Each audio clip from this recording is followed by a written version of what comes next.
Wanze gukizwa uguma mu burangamiro cyane. None se uri umukobwa mwiza, uri umwana mwiza, ukwiye gusigwa amavuta, ukwiye gusiga amavuta meza, ukwiye kuba umukobwa w'urwagasabo. Ariko uravuga ati iduka mfite birangana, iduka mfite, iduka ryanjye ndarikomeza kuko niyo rizambesha bitewe n'imibereho. Ariko urumva ngibyo bizatuma ugera ku iterambere ryawe. None se iyo nguma nkakizwa,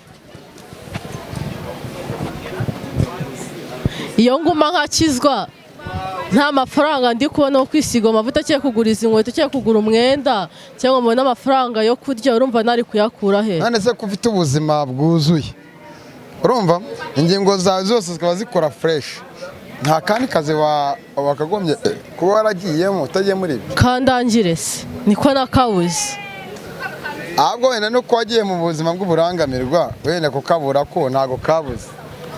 Jye narakabuze, ahubwo waba ugafite yakandangira cyaka kama uburaya nkabuvamo, kuko uburaya ntago nyine mbukorera ingeso, simbukorera kuba nshaka kubukora, ahubwo mbukorera ubuzima bubi ndimo. Ubwinde yatunaniye.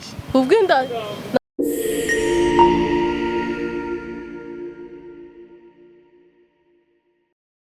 Yes, kaza kuri Kigali News 500. Of course mwenye nitwa Ceketu dakina n'abana ukina n'abanyana so batandukanye mu bice bigiye bitandukanye, sibanganya inkuta na senyanga isa na mitima mu bankunda cyangwa mu bantu ibihumbi 100 n'abantu ibihumbi 400.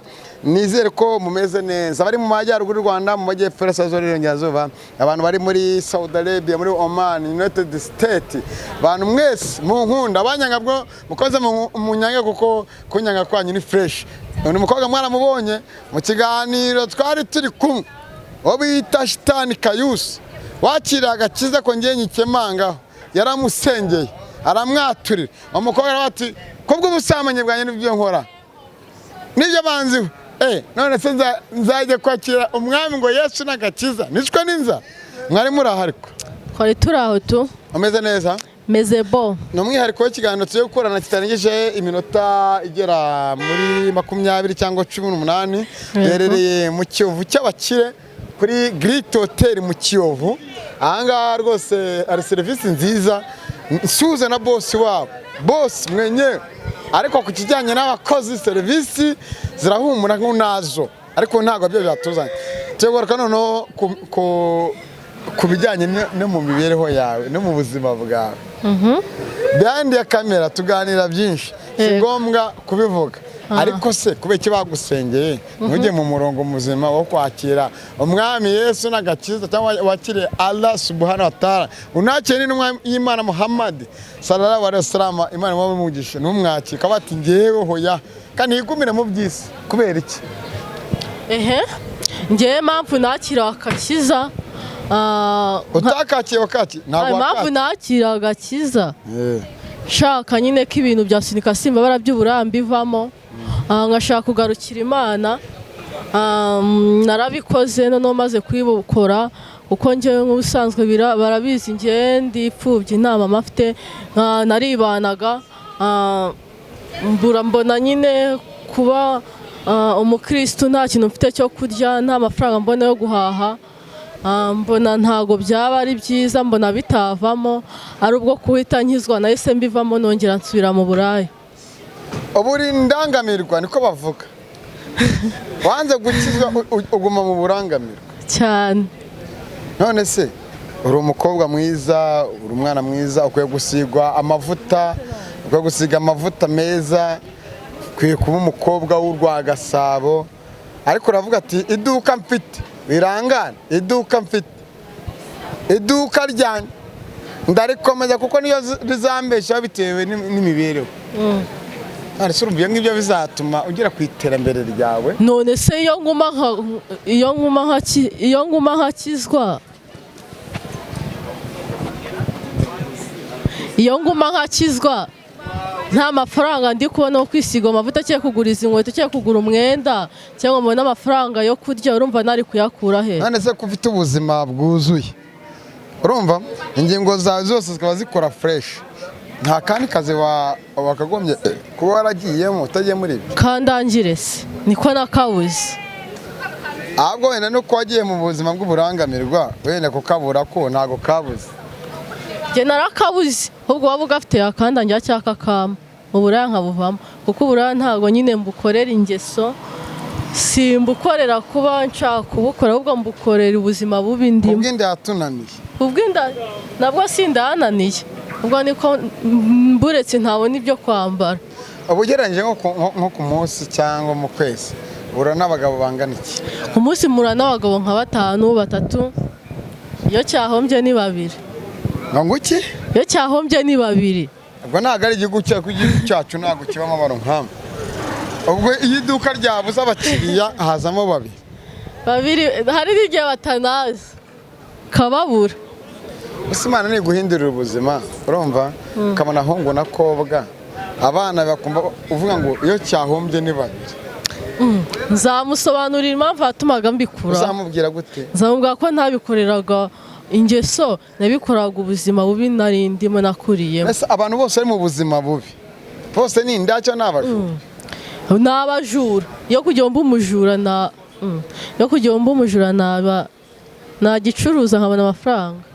Abantu bari mu burangamirwa ingaruka zabo cyangwa iterambere ryabo ni irihe? Gutwara inda zitateganyijwe,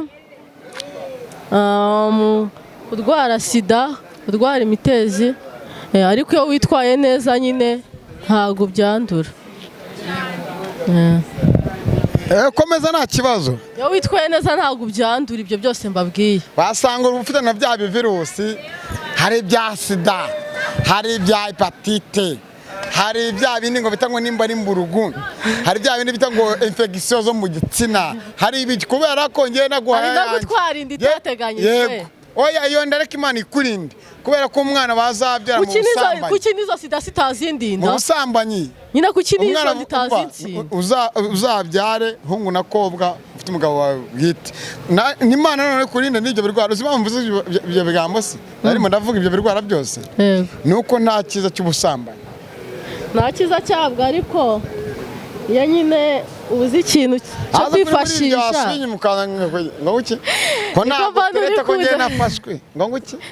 Iyo ubona nta kintu ufite nyine cyo kwifashisha, tuwarabuze n'akazi nyine urabikora kugira ngo basi urebe ko ubuzima bwakomeza. Ariko matere umuntu agiye kwandikamo bagiye no kwandika bati uwo mukobwa ariko bigaragara ko n'uri ari indaya.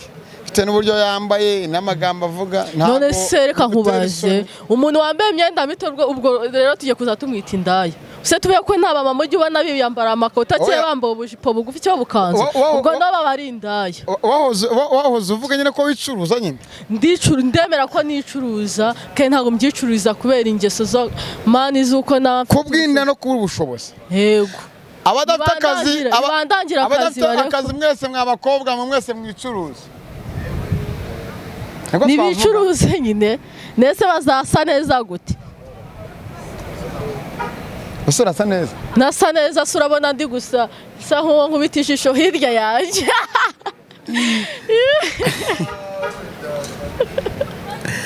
Amukobwa uri umugome. Reba igisuko kigera hasi. Bro hirya sigarasate. Umukobwa muzima agira ibigo atajya ajyana banavyepiye, nasiko kwepiye ari 500. Umukobwa avuze ngiye kumuvuga. Namuvuga. Ari mu kiganiro twakoranye. Odi bita Miss Ele. Ngo nguki? Miss Ele. None se wenda hano turi muri parking. Turi muri parking wenda batwihanganire, cameraman batwihanganire. Batwihanganire cyane rwose. Cameraman nanze kujya muri komeza ngo nari komeza ngo ugerageze uburyo. None se ura mukobwa umushishije iki koko? Ura mukobwa umushishije iki? Man. Muri kamera. Man, hari ibintu nyine ureba kabona birakabije ku mukobwa. Urumva? Ukaro umuntu ukona man ukona ni utasira umuntu w'umukobwa aje ava mu rugo akagenda yambaye kuri yasa kuri ya koko. Kandi nakumva muraserera. Mfite umunwa bro. Arasa nawe ngo 500 kugura urwembe no kwepe. pana kuvuga ati ngo ubyigire wanakwikeba. Guma. Wangu iki? Pana kuvuga ngo urafata ngo 500 ngo ugure urwembe ubyikorere. Ndetse muri salo ntago babikora. Ubuse twese twagiye muri salo. Nimba nta bushobozi afite uramugana. Kandi nimba aranza kwicuruza akabati kambyemene nse gutyo. Kandi ari Mr. Ere sabuze iki? Erabuze iki kuki atabafura yo kwiyakira. Nese gutya kundi utazi. Abadukurikiye mwihanganire amashusho imodoka zitambikamo. Iki bintu gukunda utakwitayeho. Gukunda utagukunze. Birutwa no kubasunika simbabara. Twinikaga ibi nabonye. Bashiki bacu bino minsi bamwe na bamwe wajya ngo mwaravuma. Usakubyayo mba ngusurika simbabara. Ariko sindi babasunika he. Aba basunika harahari. Ese ushaka kuhamenya? Ushaka kumenya basunika? Nishimwe nashatse kare. N'abavandimwe banjye bose barashatse. Ariko ari kumwe n'awa mujya muyitiriraga ngo yarishere wa nyakwigendera nashatse kuvuga. Ariko guys, sinyuma gato katumugaruke none. Ariko guys, abantu muzi nge abantu benshi baranzi bamaze kumenya TikTok abantu benshi cyane baranzi kuko nje ahantu mvugiye ko abantu banzi cyane TikTok. Na ahantu TikTok yanjye nta ni ukwezi iramara ariko maze kugira marayike agera mu bihumbi 6 gutya. Gusa ni byinshi. Kongeze mfite 60 nabinga. Ariko uyimaze igihe kingana gute? Nyamaze amezi nka 3. Okay. Nje none nta n'ukwezi kuragira. Ariko niko witwa sunika? Yes. Simbabara. Bara abantu hepfo barakundana cyangwa n'uburyari. Bara hepfo se? Nuko tubeke. Umuntu umusara asa neza ni boga rero yambaye ipantaro nziza. Ntabwo boga. Akubafata abantu b'amaboga ngo bagereranye n'abantu bari aho ngaho. Bogari. Rero yambaye neza ariko okay nari bikurikiye kuko abahungu benshi ndaba. Kwasame igipapa cy'I5 yambaye neza. Igipapa cy'I5 niyo yacyambara ariko asa neza mana afite isura. Mana usikwambara neza ariko nta sura ufite bro. Harano no hari umva bicaranye we ntasi n'ukunameze. Ako wajya ngo ari bifu mufitanye. Na bifu dufitanye. Ako nyine nk'ubu n'umukobwa man hari ikintu reba nyine ki akaje ifite nakiki kadusuzumana. Hari ikintu nakiki. Njyewe se njye nta kajinya afite. Reka twisoreze ikiganiro. Ubwo ugiye gukomeza bakwita sunika simbabara. Cyane rwose kuko niko gatwiko. Umunsi wababaye. Umunsi nababaye. Nago nzababwira ngo baze bashyireho amazi bamporeze. Ariko umukobwa ibyo bintu uvuga uziko ibyo bintu byaci. Twigire gutya gatura. Ngo umunsi nababaye. Umunsi nababaye. Nago nzababwira ngo bazane amazi basuke. Ari umuntu wambwi ako ari ikintu cameraman namushyire muri kamera agiye kumwe ejo bundi umukobwa kuri Great Hotel nanamwubashye cyane ariyo ajya abariza ngo Mr ngo baerera ari ikintu ngiye kumubwira njya kunsubiza dusoza n'ikiganiro muri kamera ntabwo yemera kumushyiramo ntabwo bagushyamo humura hano hari ikibazo cy'umukobwa muhita ngo sunika simbabara urumva ngo bitewe n'ubushobozi nta kazi afite nta hepfo no haruguru afite yahisemo kwicuruza aba indangamirwa yego ariko akita ngo sunika simbabara gusunika ni mu ntara y'amajyepfo urabyumva yego none se guhitamo uburaya ko nta kazi ufite yego birakwiye akazi karabuze ufite amaboko n'amaguru nta kibazo ufite munsubiriza cyangwa mumbariza ahubwo ikibazo namubaza ikintu cyo nakubaza kubera ko ntago ari we wenyine ibyo bintu birimo ubugomba no kubera yenda umwana ubyiga ntago ndi kukublaminga ku kazi kawe sibyo niko kakubashije niko kakugaburira niko kawe nyine nicyo kintu kikubeshejeho muri aka kanya kuba uri kugaragara look like this nako kazi ukora ariko hari ukuntu bajya bavuga ati umuntu arahinduka washatse guhinduka biranga nashatse guhinduka biranga kuko nanjye kubikora ntago nyine mbikora mu ngatu yego kugira ngo wishyure inzu kugira wambare kugira ngo ubeho kugira ngo nambare inkweto kugira nse neza nk'abakobwa kuko ntari mfite umuntu bingurira yego nacyo ni cyiza kuba utagendera ku ikofi y'umuhungu ariko urembera neza yuko none ke bikaba byiza yuko ejo ntazagendana bakashinza ubujura. None se iryo zina bakwita wowe nkawe umwari u Rwanda ubundi wowe ni wowe u Rwanda rw'ejo, no tubyarira perezida, no tubyarira minisitiri, no tubyarira umudepite runaka, no tubyarira mudugudu, no tubyarira u Rwanda rw'ejo. Kuba bakwita iryo zina cyangwa se ko ari wowe mama w'u Rwanda bakwita iryo zina, urumva nyine ari ibintu wavuga ati I'm proud of that name. Wapi ntago uri proud yanjye, ntago mba ngishimiye nyine. Ariko ukaba proud ko wajya kuri kamera ukavuga ati njye mbeshejweho no kuba wansunika cyane rwose, kugira ngo nkore ibintu nihisha kareka nabishyira hanze tu. Ujya no gushyira ikintu hanze ni byiza cyane, ni byiza cyane kugira ngo batazakona akavuga ati karekana n'inkazi.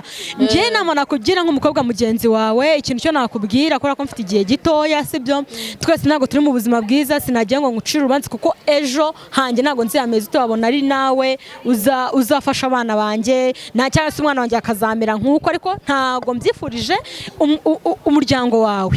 Ariko njye ndashaka kuba nakubaza bibaye ngombwa ko wabohera ku kazi gatoya kari hasi nyine, ubona uko wazamuka even ugahera nko ku kiyede, akazi ko mu rugo ako kazi wagakora?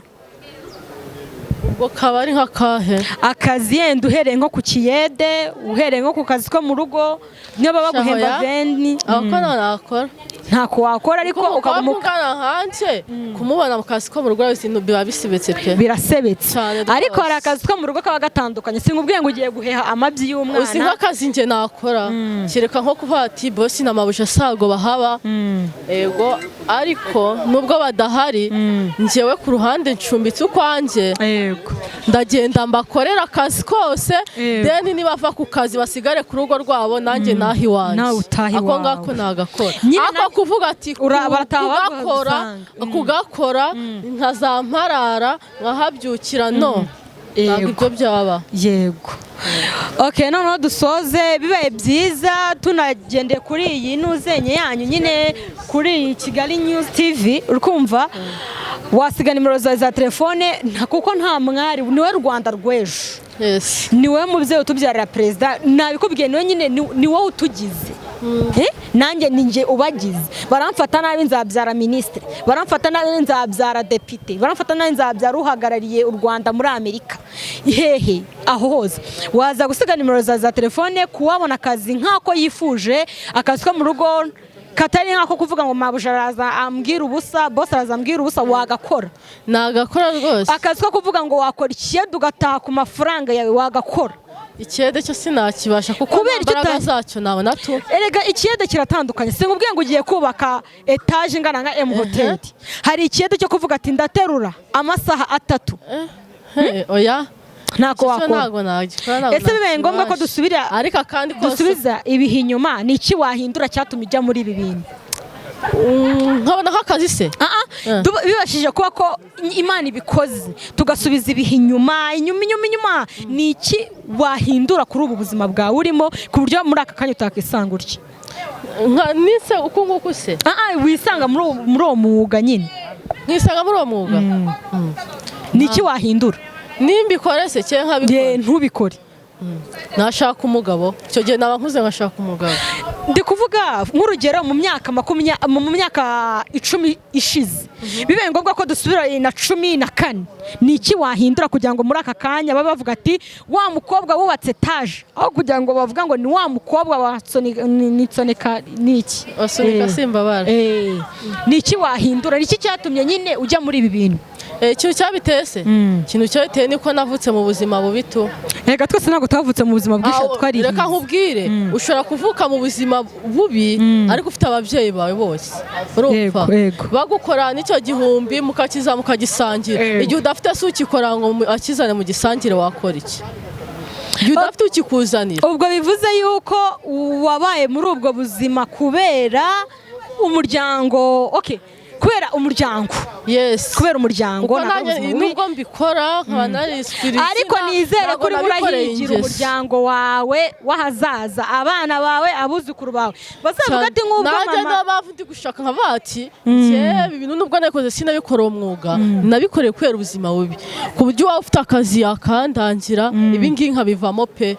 Yego, ku buryo n'umwana wanjye no yavuka nyine yazayibona nkamubwira nyine ibyabiteye. None se kuri iyi TV show turiho baramutagoyemo akazi ko kujya wabatwaza kamera cyangwa mikoro ntago wagakora? Nagakora kuko nakora akazi. None se urabura iki ngusaba akazi ko utari umukobwa mubi?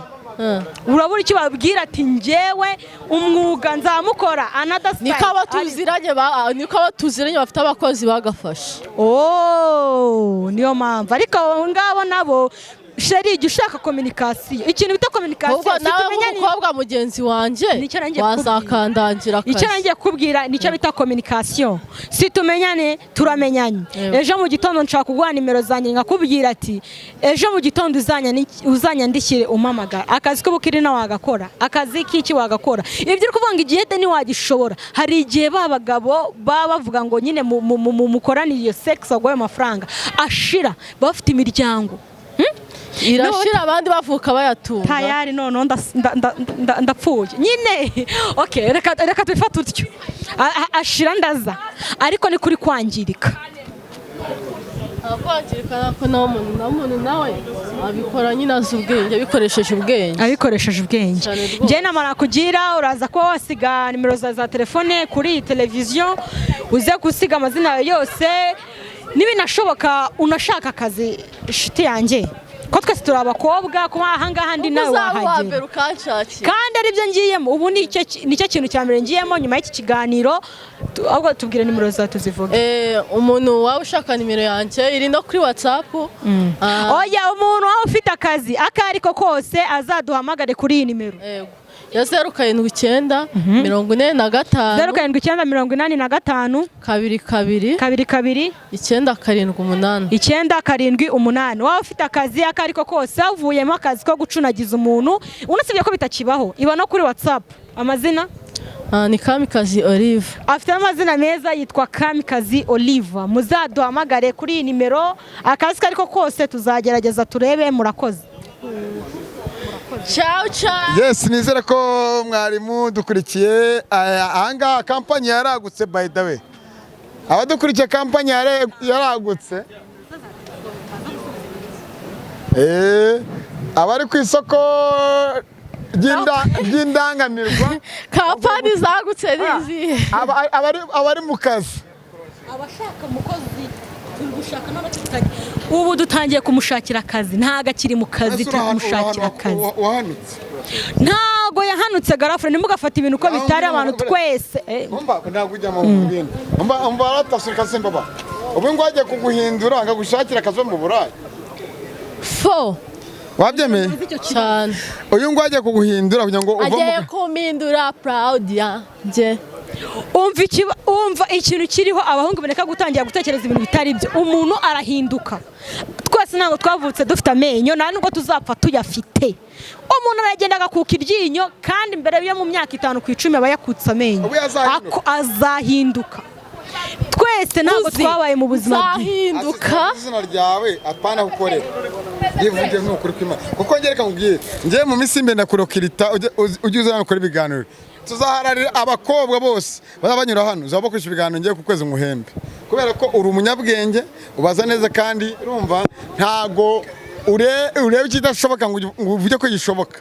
Igishoboka urabivuga ntagishoboka, ikidashoboka. Ikintu nashaka kuvuga, umukobwa yahinduka ava akagera, nimukavuga ko umuntu atahinduka kuko nta muntu wakuze afite amenyo. Twavuze turi abana ntabwo twa tuzi kugenda. Nicyo nkubwira Kamikazi, iryo zina rya Sunika Simba bara ni izina risebetse. Wowe mama w'u Rwanda uzatubyarira perezida bishobotse, watubyarira ministri, watubyarira depite. Nta mpamvu yo kukita amazina mabi ngo uyemerwe, proud of that name.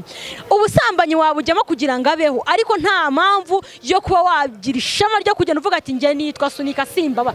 Iryo zina ninde ari kwisubundi? Abo bantu kuki baguteza urubwa? Umwana we nakora akavuga ati mama wanjye bamwitaga Sunika Simba.